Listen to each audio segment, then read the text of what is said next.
President, I come before you today to talk about the historic tax reform legislation that was passed here in the United States Congress, signed into law by the President at the end of the year, and talk a little bit what we've learned since then, even in the last week. We created this legislation, you recall, with two goals in mind. One was to provide middle-class tax relief to families. The other was to provide our businesses and our workers with a more competitive tax code. This is something that became very clear to all of us as we looked at it, that unfortunately we were asking our workers here in America to compete with one arm tied behind their back because of our tax code. It's been a couple months now since this legislation became law, and both of those two goals that we set out are being achieved. It's already happening. In January, the Internal Revenue Service updated its tables for withholding. In other words, they went to employers and said, because of the tax cuts, you should withhold less money in every paycheck.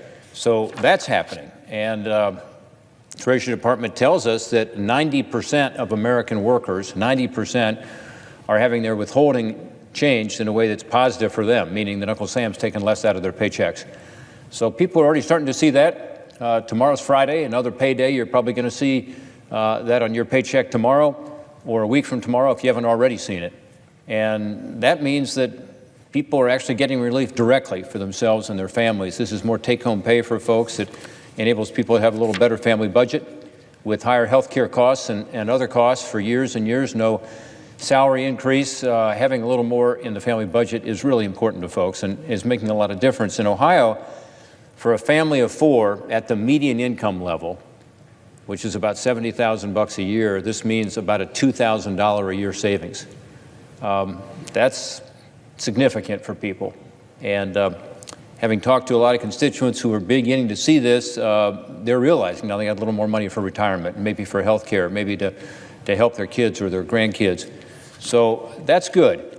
There's something else that's in the bill that hasn't gotten much attention, and that's the fact that there were 3 million Americans who were paying taxes previously, had income tax liability, who do not now. Why? Because when you lower the tax rate, some of these people who are typically working poor, in other words, they're working but they're not making much in income, they have the ability now to get out from under taxes altogether.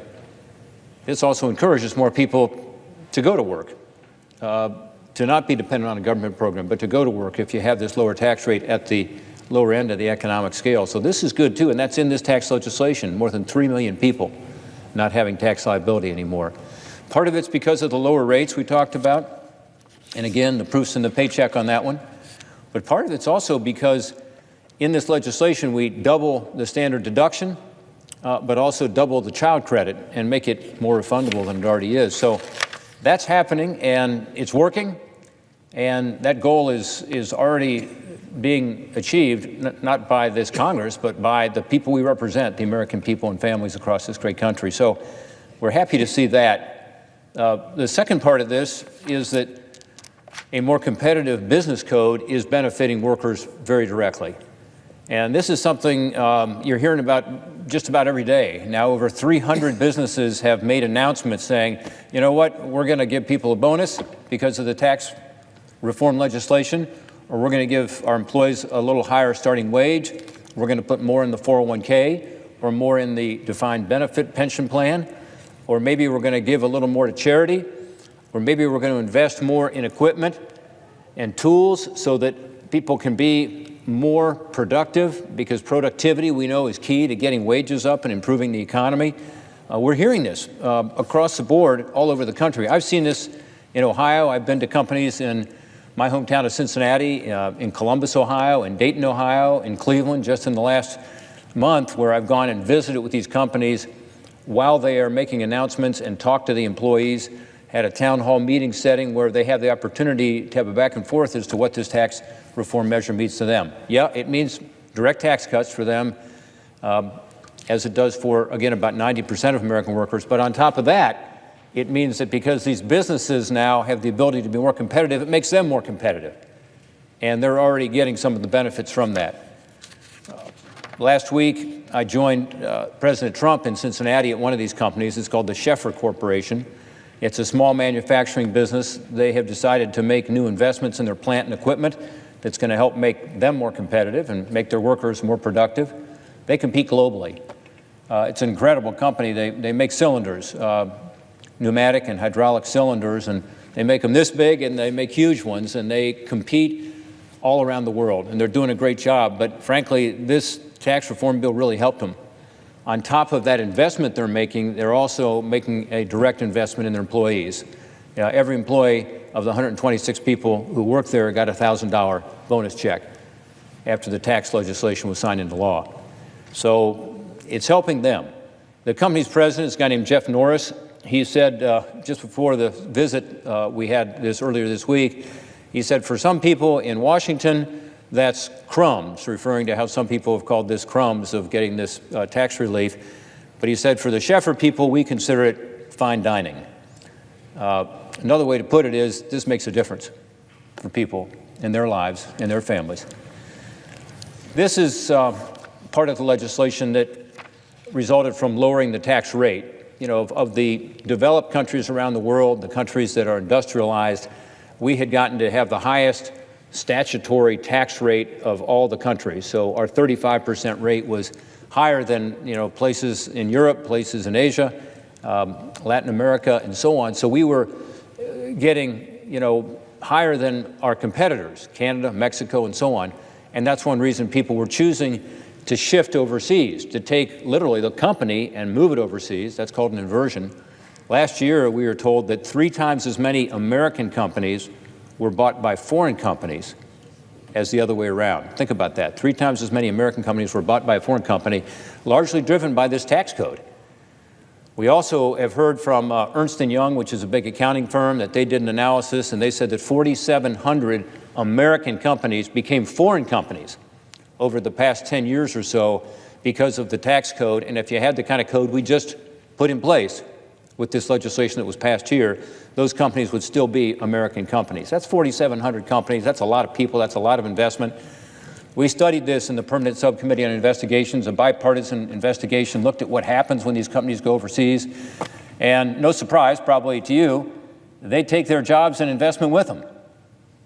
So when a company pulls up stakes here and goes overseas, it's not just about moving a corporate headquarters. We found it's also about having less employment here directly, but also indirectly, because companies that supply them, contractors, have less employment, and also making their investments increasingly overseas.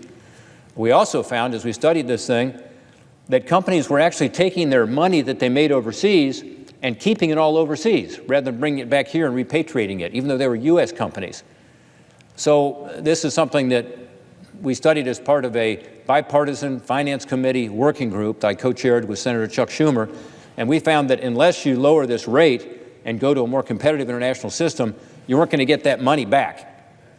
And so part of what this will do is what we've talked about in terms of improving the lives of workers here in America. But part of what it does is that repatriates, brings back some of that money that's stuck overseas, the so-called lockout effect, and bring it back here. How much is that? Well, economists think it's somewhere around $3 trillion. Some say more. Apple, you might have seen, recently announced that they were bringing hundreds of billions back here, repatriating that money back here. They're also going to pay, I think, about $38 billion in taxes to the U.S. Treasury, but that's worth it to them to bring that money back. And we want them to bring the money here. Why? We don't want it invested overseas in an R&D facility there, research and development facility there, or a factory there. We want it invested here, right? So that's what this tax reform does. And that's why I think some of what we've heard, as exciting as it is for these workers and for these companies to make these decisions to help people right now, is really important. I think the bigger investments we're going to hear down the line, which is when the next time a big American company that has a global business says, where am I going to put my factory? Where am I going to do my research and development? They're going to say, we're doing it here in America. That's what's really exciting to me. Let's get back to the business of making things here in this country. Let's get back to having wages that are going up consistently rather than the relatively flat wages we've seen really over the past couple decades. And let's see a renewal of hope and opportunity here. So I think this is exciting, and I think we'll see more of it. Just in the past week, by the way, we've seen 7 more major companies announce higher compensation for their employees. CVS in the last week, Tyson in the last week, Chipotle, Best Buy, Charter Communications, Lowe's, FedEx. That's just in the last week. So, you know, in total, these companies have 1.3 million employees who are now going to benefit on top of all the other 300 announcements we talked about earlier. They're going to benefit from increased investments these businesses are able to make because of this new tax reform. This is good news. It's good news for the people I represent. In Ohio, some of our larger employers have already made their announcements. Fifth Third Bank, headquartered in Cincinnati, employs 8,800 Ohioans. They announced they're going to raise their base wage for entry-level people, and they're going to give $1,000 bonuses to all of their 13,500 employees. Nationwide Insurance, headquartered in Columbus, has 15,000 Ohioans employed. They're going to increase 401k matches, so the match that they give to people's 401k contribution is going to increase. That's great for retirement savings. They're going to do that for 33,000 employees around the country. They're also going to give $1,000 bonuses to 29,000 of their employees. J.P. Morgan, probably the third biggest employer in Ohio now, of all the private sector employers. They have about 21,000 Ohioans that they employ. Many are in the Columbus area. Some of you know that because they're a huge presence in Polaris, north of Columbus. They've announced they're going to add 4,000 new jobs, raise their base wage is going to be raised for 22,000 employees, increase their charitable donations, and increase their small business lending. They say all because of this tax reform legislation. So that's good news. Our biggest employer in Ohio is Walmart. It may be in your state, too. 50,000 Ohioans work for Walmart. They've announced they're going to raise their base wage for all hourly employees, distribute $1,000 bonuses, expand maternity and parental leave opportunities, and increase funds for employee adoption expenses. That's our largest employer. Other Ohio employers that have announced something include Fiat Chrysler and the Jeep plant up in Toledo, which we're so proud of, Home Depot, talked about Lowe's earlier, AT&T.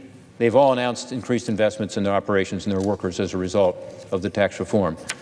So I'm excited about this. It is actually working in a way that many of us had hoped it would and said it would, but really there have been more announcements even than I think the most optimistic tax reform advocates expected. And again, I think we're going to see a lot more over time because ultimately this is about making the United States a better place to do business. By the way, some of these companies are not American companies. They're foreign companies that choose to invest in America.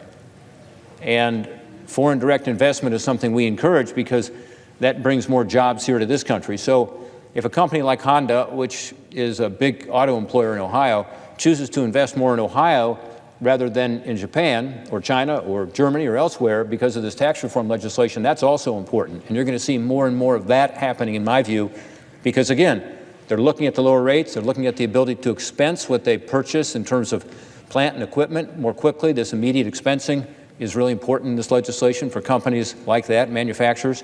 So this is not just about American companies staying here rather than going overseas. It's also about foreign companies choosing to come here and hire American workers, which is also good for us. So I'm hoping that a combination of this tax reform, what's being done on the regulatory front to make regulations better for particularly smaller businesses that are feeling a lot of that burden, American hard work and ingenuity, and rewarding that ingenuity better is going to help America to be able to compete in this global marketplace in places that we haven't done, in ways we haven't done for many, many years. The historic tax reform is basically putting America back in a position where people are now going to look to us again and say, America is kind of the model that I want to follow. You know, the American free enterprise system, and the system where if you work hard and play by the rules, you can get ahead, where you can achieve your dream in life, that was something some people were beginning to question. And now I think it helps to polish our image, which had become somewhat tarnished as wages had been flat. We were kind of stuck in low economic growth, 1.5% to 2% growth. Now I think we have the opportunity to break out more and to be that beacon of hope and opportunity for the rest of the world. And most importantly, to be able to give people the opportunity to achieve their American dream, whatever it is.